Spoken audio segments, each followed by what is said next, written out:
हाँ जी, नमस्कार। कैसे हैं आप लोग? मैं हूँ हिंदी मीडियम वाला बंदा और स्वागत है HMWB अकेडमी पर। अभी रिसेंटली क्या है ना, मुझे एक नया चस्का लगा है ट्रैवल करने का। तो जब भी ट्रैवल करना होता है तो एक डेस्टिनेशन डिसाइड करते हैं सबसे पहले हम। फिर उसके बारे में रिसर्च करते हैं, वहाँ पे कौन-कौन सी जगह घूमने लायक है और आने-जाने का कॉस्ट कितना है, होटल में स्टे करने का कॉस्ट कितना है, डेली घूमने का कितना कॉस्ट आएगा। तो इस हिसाब से कितने दिन का ट्रिप प्लान कर रहे हैं। तो ये सब मिला के एक ओवरऑल कॉस्ट निकल के आती है कि हाँ, इतने दिनों के लिए हमारे पास इतना कॉस्ट लगने वाला है।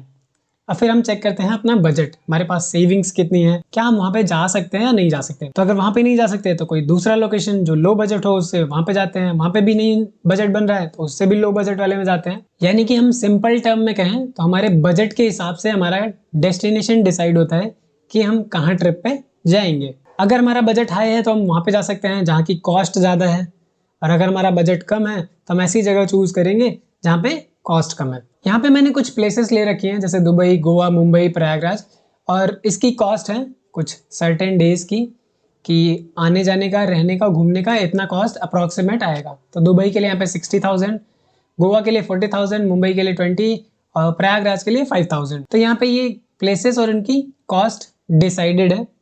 अभी क्या है, मुझे एक ऐसा प्रोग्राम बनाना है जिसमें यूजर इनपुट देगा, यानी कि आप अपना बजट बताओगे और फिर मैं बताऊंगा कि इन चारों में से आप कौन से प्लेस पे जा सकते हो। तो एक बेसिक सा एग्जांपल ले रहा हूँ। तो जब इसे लार्जर स्केल पे आप बनाओगे तो हो सकता है दुनिया की सारी सिटीज, दुनिया के सारे प्लेसेस आप कवर कर रहे हो, तो उस हिसाब से वहां पे आपके पास एक लिस्ट होगी। हमारे पास जो अभी लिस्ट है ये हमारी 4 जगह है जहाँ पे हमें जाना है। तो अगर आपने अपना बजट दिया मुझे और फिर मैं चेक करूंगा क्या आप दुबई जा सकते हो, पहली प्रायोरिटी। अगर आपके पास उतना बजट है तो आप दुबई जा सकते हो या नहीं जा सकते, या मैं आपको बताऊंगा, ठीक है, प्रोग्राम के थ्रू। एंड अगर आप दुबई नहीं जा सकते हो तो मैं चेक करके बताऊंगा क्या गोवा जाने के लिए आपके पास एनफ बजट है। अगर गोवा के लिए भी एनफ बजट नहीं है आपके पास तो मुंबई के लिए चेक करेंगे क्या मुंबई जा सकते हो उस बजट में, नहीं तो फिर चेक करेंगे फाइनली प्रयागराज में। और इसके बाद भी अगर आपका बजट 5,000 से कम है तो इसका मतलब है आप कहीं ट्रिप प्लान नहीं कर सकते, आप घर पे रहो, खाओ पियो, ऐस करो। Just kidding. ये हमें एक प्रोग्राम लिखना था तो इसके लिए हमने यहाँ पे ले रखा है।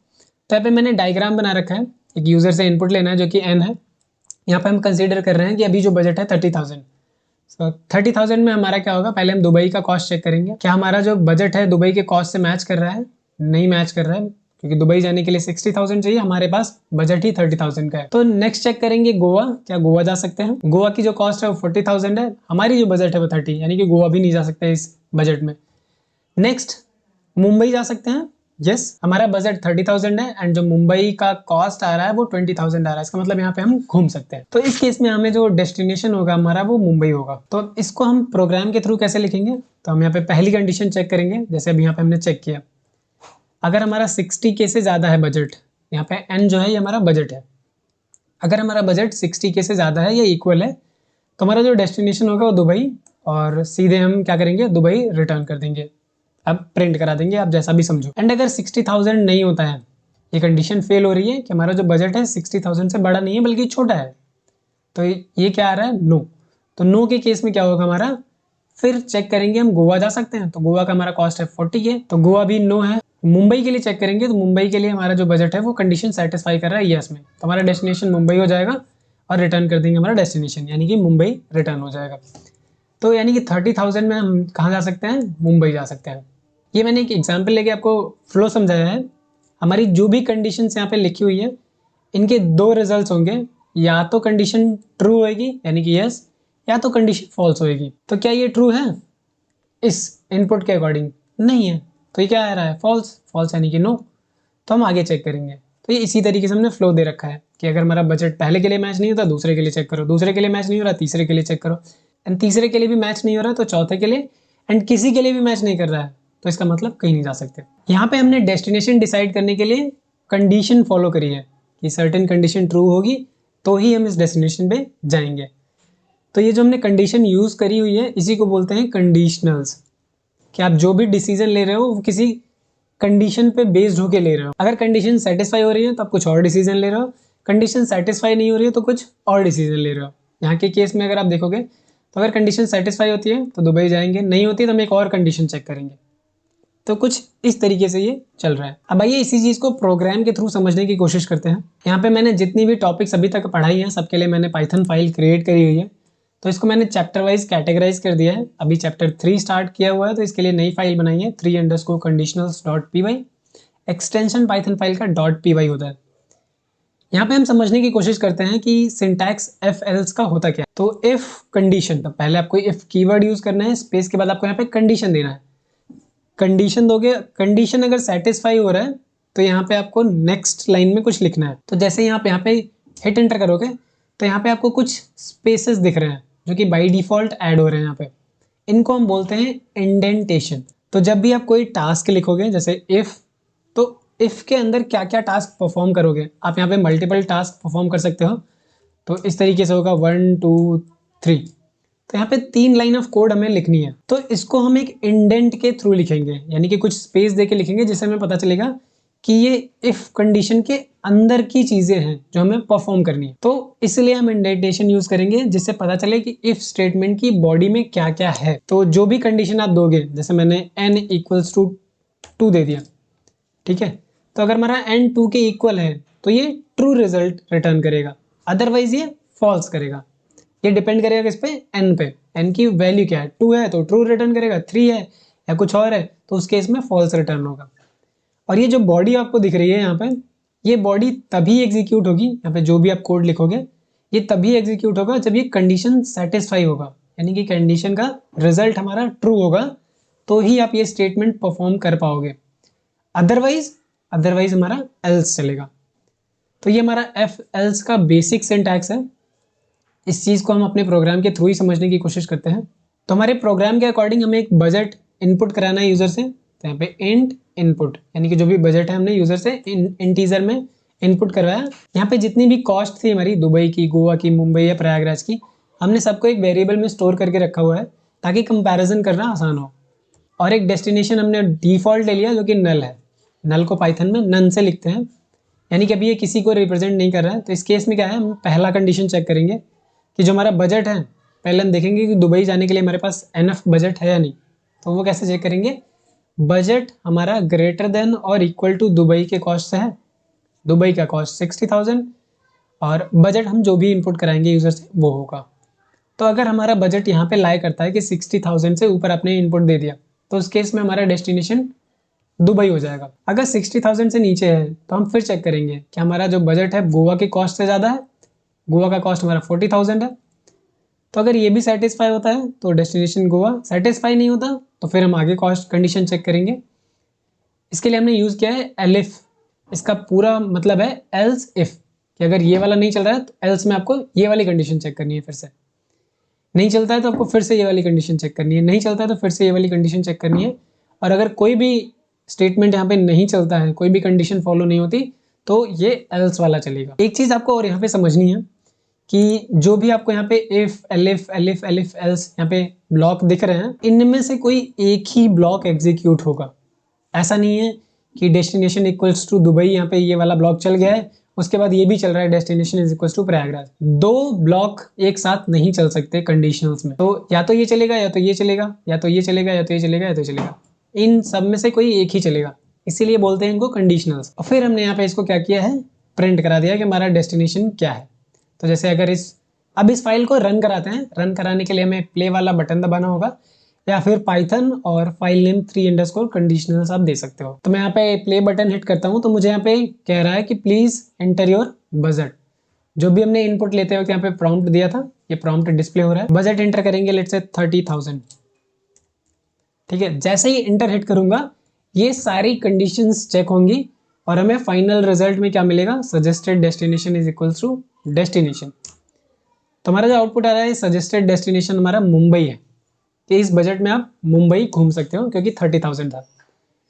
एंड लेट्स से हमारा जो बजट है, हम फिर से इसको रन कराते हैं। अभी बजट हम देते हैं 4,000, तो 4,000 में हम कहीं भी नहीं जा सकते, तो एल्स वाला स्टेटमेंट चलेगा और हमारा जो डेस्टिनेशन आएगा वो नोवेयर आएगा। यहाँ पे एंटर करूंगा तो मेरा जो सजेस्टेड डेस्टिनेशन है वो नोवेयर है। इस तरीके से आप सारे केसेस चेक कर सकते हो, गोवा के लिए, दुबई के लिए, मुंबई के लिए, प्रयागराज के लिए। यहाँ पे जो एफ एल्स स्टेटमेंट है, इसको आप जैसे ही प्रैक्टिस में लाते रहोगे आपको ये सारी चीजें समझ में आने लगेंगी। सिंटैक्स बिल्कुल डिफिकल्ट नहीं है। आपको इफ लिखना है, यहाँ पे कुछ कंडीशन देनी है, फिर कोलन लगाना है, याद रहे कोलन लगाना है। एंड देन आपको इंडेंटेशन का ब्लॉक देना है, कुछ स्पेस, ताकि पता चले कि इफ का बॉडी कौन सा है, एलिफ का बॉडी कौन सा है और एल्स का बॉडी कौन सा है। यहाँ पे एक नोट करने वाली बात है, हमने इफ, एलिफ, एल्स सब यूज किया हुआ है। आप चाहो तो एल्स नहीं भी यूज कर सकते हो यहाँ पे, ठीक है। इस लाइन को भी अगर आप हटा देते हो तो कोई भी इशू नहीं आएगा, ठीक है, क्योंकि इफ कंडीशन सेटिस्फाइड, अदरवाइज के लिए हमने कुछ लिखा ही नहीं है। तो जो अदरवाइज है ये ऑप्शनल होता है, आप लिख भी सकते हो, नहीं लिख सकते हो, ये आपकी रिक्वायरमेंट पे डिपेंड करेगा। बट हाँ, अगर आपने एल्स लिखा हुआ है तो उसके लिए आपको इफ लिखना ही लिखना पड़ेगा। ये चीज आपको ध्यान में रखनी है, बहुत इंपॉर्टेंट है। कहीं भी एल्स लिखा हुआ है तो उसके लिए इफ होना चाहिए, ठीक है। इफ है, एल्स नहीं भी होगा तो कोई ज्यादा फर्क नहीं पड़ने वाला। अब यहाँ पे हमने जो कंडीशंस दी हुई हैं, जैसे बजट इज ग्रेटर देन और इक्वल टू दुबई कॉस्ट का जो कंडीशन है वो इवेल्युएट होकर या तो ट्रू आएगा या तो फॉल्स आएगा। अब ये किस तरीके से काम करता है, ये डिपेंड करता है हमारी कंडीशन कौन सी है। अभी हम यहाँ पे पढ़ेंगे कुछ बेसिक ट्रुथ वैल्यूज के बारे में। तो यहाँ पे हमारे पास कुछ लिस्ट ऑफ ट्रुथ वैल्यूज है कि अगर उनको आप कंडीशंस में देते हो तो उनकी ट्रुथ वैल्यू क्या आएगी, ट्रू या फॉल्स। तो यहाँ पे जितने पॉइंट्स दिख रहे हैं इन सारे ही पॉइंट्स का ट्रुथ वैल्यू फॉल्स आएगा। The following values are considered falsy in that they evaluate to false when applied to a boolean operator। जब भी आप boolean operator में इसको अप्लाई करोगे तो क्या आएगा, इनकी ट्रुथ वैल्यू फॉल्स आएगी। जैसे आपने नन लिखा हुआ है या फॉल्स लिखा हुआ है या फिर जीरो लिखा हुआ है, ठीक है। जीरो के केस में कुछ भी हो सकता है, अलग अलग फॉर्मेट में लिख सकते हो, 0.0 कॉम्प्लेक्स में 0j। आप एम्प्टी सीक्वेंस लेते हो, जैसे कि एम्प्टी स्ट्रिंग दे देते हो तो भी वो क्या है, फॉल्स है। एम्प्टी ब्रैकेट दे देते हो, ठीक है, ब्रैकेट पैरेंथेसिस, ये भी क्या है, फॉल्स। एम्प्टी ब्रेसेस दे देते हो तब भी इसकी जो ट्रुथ वैल्यू है वो क्या आएगी, फॉल्स। और यहाँ पे अगर आपने कोई यूजर डिफाइंड टाइप बनाया हुआ है, ठीक है, बूलियन या फिर लेंथ वाली, तो ये डिपेंड करेगा कि मेथड क्या रिटर्न कर रहा है। अगर 0 रिटर्न करना है तो फॉल्स होगा, और बूलियन वैल्यू अगर डायरेक्टली फॉल्स है तो फॉल्स। तो ये सारे जो वैल्यूज हैं इनकी जो ट्रुथ वैल्यूज है वो फॉल्स है। इसके अलावा कुछ भी है, जैसे नॉन जीरो नंबर हो गया, 95 ले लिया, इसकी ट्रुथ वैल्यू क्या है, ट्रू। एक लिस्ट ले लिया जिसमें एलिमेंट है 1 2, इनकी ट्रुथ वैल्यू क्या हो गई, ट्रू। अब ये ट्रुथ वैल्यू कैसे इवैल्यूएट करते हैं इसको हम एग्जांपल के थ्रू देखेंगे। तो उसके लिए अभी हम VS कोड नहीं ओपन करेंगे, हम ओपन करेंगे पाइथन शेल। तो हम यहाँ पे आइडियली का इस्तेमाल करने वाले हैं। तो यहाँ पे हम पहला एग्जांपल ले लेते हैं, इफ के अंदर नन। तो अगर हम कंडीशन में यहाँ पे नन दे देते हैं तो जो इसकी ट्रुथ वैल्यू है वो क्या आएगी, फॉल्स। और फॉल्स आने पे हमारे पास इफ के बॉडी में जो कुछ भी लिखा होगा वो नहीं चलेगा क्योंकि कंडीशन फॉल्स हो गई है। तो यहाँ पे अगर मैं प्रिंट करता हूँ नन, तो ये एग्जैक्टली नहीं चलेगा, ठीक है। क्यों नहीं चल रहा, क्योंकि इफ के अंदर कंडीशन हमारी फॉल्स हो गई। बट यही मैं अगर यहाँ पे एल्स स्टेटमेंट यूज करता हूँ तो देखना, इफ के अंदर की कंडीशन सेटिस्फाई नहीं हुई, उसका रिजल्ट क्या है, फॉल्स। अब इफ नहीं चला तो क्या चलेगा, एल्स चलेगा, ठीक है। एल्स चलेगा तो क्या होगा, यहाँ पे प्रिंट चंचल। तो यहाँ पे आपको आउटपुट देखने को मिल रहा है कि चंचल आ रहा है। तो इसी तरीके से लेट्स से यहाँ पे इफ 90 दे दिया मैंने, ठीक है। तो अगर यहाँ पे 90 दे दूंगा और प्रिंट करूंगा 90, तो आपको क्या लगता है ये प्रिंट होएगा? जी हाँ, ये प्रिंट होएगा क्योंकि 90 हमारा ये नॉन जीरो है। जीरो के लिए फॉल्स होता है, नॉन जीरो के लिए क्या होगा हमारा, ट्रू। तो अगर ट्रू है तो प्रिंट चलेगा, तो हमारा आउटपुट में 90 आएगा। तो इसी तरीके से यहाँ पे जो भी ट्रुथ वैल्यू है, डिपेंडिंग ऑन द वैल्यू, या तो वो फॉल्स होगा या तो ट्रू होगा।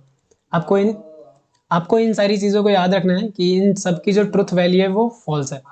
इसके अलावा जितने भी आएंगे उन सब की ट्रुथ वैल्यू हमारी ट्रू होगी। यहाँ पे हमने एक कोड स्निपेट लिया हुआ है, ट्रू प्लस फॉल्स और 10। ये क्वेश्चन अगर आपको याद हो तो ये हमने चैप्टर 2 के असाइनमेंट में भी करा था और इसका आउटपुट भी हमें पता है।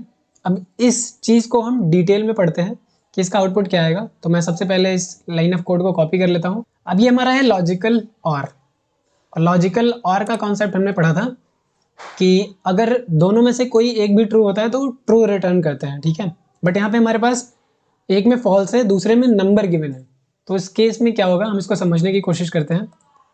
तो एक कॉन्सेप्ट है लॉजिकल और का, उसको देख लेते हैं। तो हम इसमें क्या करते हैं, पहला स्टेटमेंट चेक करते हैं, पहला ऑपरेंड, फर्स्ट ऑपरेंड चेक करते हैं। अगर इसकी वैल्यू हमारी ट्रू आ रही है, ट्रू मतलब इसकी जो ट्रूथ वैल्यू है, अभी हमने ट्रूथ वैल्यू के बारे में पढ़ा, तो अगर इसकी ट्रूथ वैल्यू हमारी ट्रू आ रही है तो हम क्या करेंगे, ये रिटर्न कर देंगे, ठीक है। हमें आगे वाला चेक करना भी नहीं है लॉजिकल और के केस में, क्योंकि हमें एक अगर ट्रू मिल गया तो हमें वहीं से रिटर्न आ जाना है। और अगर ट्रू नहीं मिलता, ठीक है, अगर फॉल्स होता है तो हम क्या करेंगे, दूसरा वाला रिटर्न कर देंगे, रिटर्न सेकंड। ये लॉजिकल और का कॉन्सेप्ट है। तो यहाँ पे हमें क्या मिलेगा, ये हमारा फॉल्स है, ठीक है, तो हम क्या करेंगे, दूसरा वाला डायरेक्टली रिटर्न कर देंगे। तो दूसरा वाला क्या है, 10। तो नेक्स्ट लाइन में इसका जो इवेल्युएशन आएगा ये ट्रू प्लस 10 हो गया।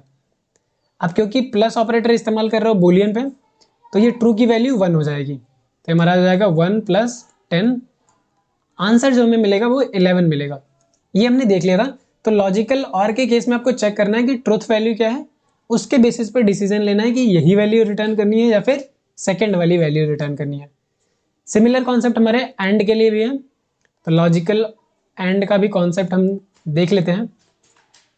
लॉजिकल एंड के केस में क्या होगा, अगर हमारा पहला ट्रू है तो हम क्या करेंगे, दूसरा वाला रिटर्न करेंगे, ठीक है। तो क्या करेंगे, रिटर्न 2। और अगर हमारा पहला ही फॉल्स है तो हमें बाद वाला चेक करने की जरूरत ही नहीं, क्योंकि ओवरऑल रिजल्ट फॉल्स ही आने वाला है। तो हम इस केस में क्या करेंगे, पहला वाला रिटर्न करेंगे, रिटर्न फर्स्ट ऑपरेंड, जो भी ऑपरेंड होगा। और चेक क्या करेंगे हम यहाँ पे, ट्रुथ वैल्यू, कि ट्रुथ वैल्यू क्या है। आई होप कि अभी एक क्लैरिटी आपको होगी लॉजिकल और का इस्तेमाल कैसे करना है, कैसे एक्सप्रेशन इवेलुएट होती है। वैसे तो आपको कोई दिक्कत नहीं आएगा, बट अगर इस तरीके का कोड स्निपेट आ जाएगा तो फिर आपके लिए प्रॉब्लम होगी। तो इसके लिए हमने यहाँ पे डिस्कस किया, कॉन्सेप्ट सारे सीखने हैं। तो माइट भी ऐसा हो सकता है कि कुछ वीडियोस की लेंथ आपको ज़्यादा मिले, बट घबराने की बात नहीं है, हम सब कुछ सीखेंगे। इस वीडियो के लिए इतना ही। नेक्स्ट वीडियो में हम बात करेंगे कंपैरिजन ऑपरेटर्स की, कंपैरिजन ऑपरेटर कौन कौन से हैं और उनका फाइनल रिजल्ट क्या आएगा। मिलते हैं नेक्स्ट वीडियो में, तब तक के लिए कीप लर्निंग, बाय बाय।